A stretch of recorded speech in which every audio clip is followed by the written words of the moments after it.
What's up, guys? Hope you guys are having an absolutely amazing day. Welcome back to day number 11 of Conversations with Jason. Super excited to have you guys back here.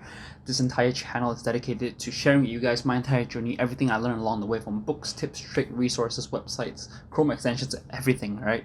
Okay, so let's jump into today's episode because I don't want to waste your time, right? Okay, so today's episode is really about brand archetypes.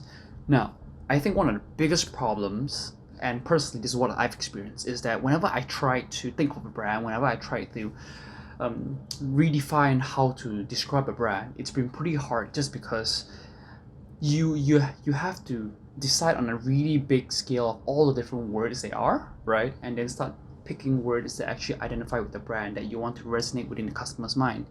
But at the same time, this is a very daunting task, because when you're trying to plan ahead, it just becomes a really long process, and you have to predict a lot of things, right?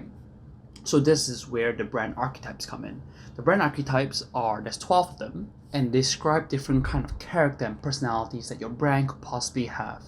And through these different brands and personalities, you can choose one of them and help use them as a guide to embody what your brand is, right?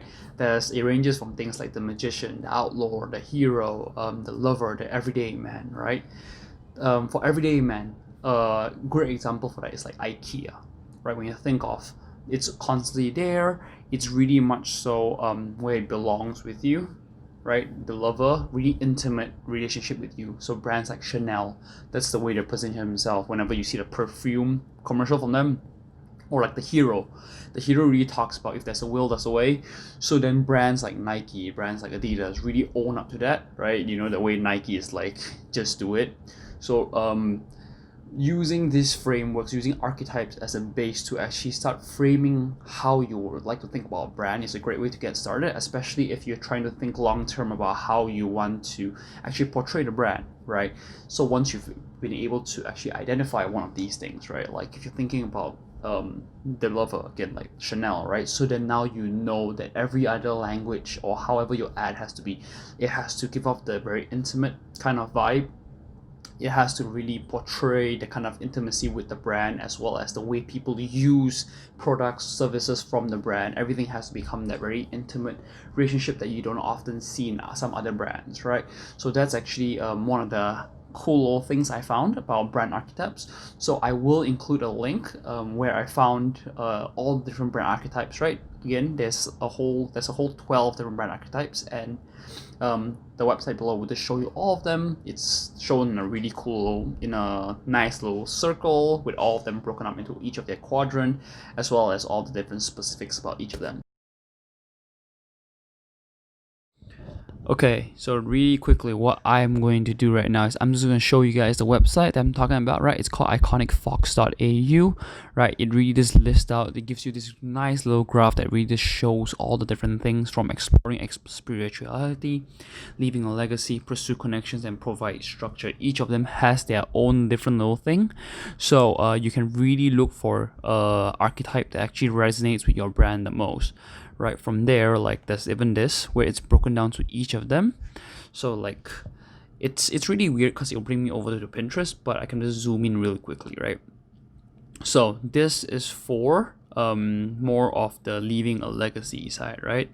So leaving a legacy, you have the outlaw, the magician, the hero, right? And they give you great examples of the different companies, and they give you things that the way the brand should be sounding like. So let's say the outlaw, right? You get brands like Harley Davidson, and Harley Davidson is a great brand, right? Because they really talk about the brand itself really represents freedom. So in that sense, they really do revolution. In that sense, the rules are made to be broken, right? Their brand really resonates, and the customers really resonate with that message as well. Looking at like brands like the brand archetype, the magician, right? Looking at the magician, this is literally this is by definition what Disney is, right? The magician, right? It can happen, right? Mystical, informed, reassuring. That's exactly what Disney is. Tomorrow is brighter than today, and all your dreams can come true if you believe. All right. See, a really weird brand that actually sponsors that's actually Dyson. See, you wouldn't expect a vacuum company that actually promotes something like that. But you can also see that brands like Coca-Cola is also falls under the magician, which really spreads around that about caring about people, so those are just really great examples. So here, there's really great ways to just look at brands and really understand the kind of brand that you want to be, right? Like the sage here, but knowledgeable, assuring, guiding. You have companies like Google, BBC, right? So there's really a lot of different things to check it out. So I definitely implore you guys to go check out the different brand archetypes to really understand what's the kind of messaging that you should be giving out and what's the kind of brand that you want to build.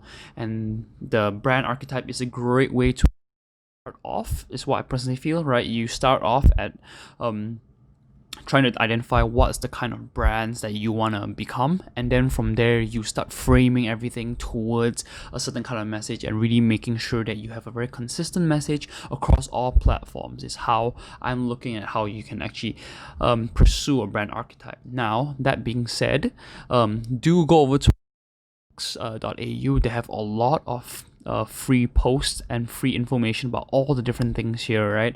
I definitely recommend you guys go check them out as well. Like, they even break everything down to categories to look at brand message, brand promise, brand purpose, so on and so much. So that's literally so much for you guys to go check out. All right, that's all I have for you guys today. Hope you guys have an absolutely amazing one. Cheers, guys.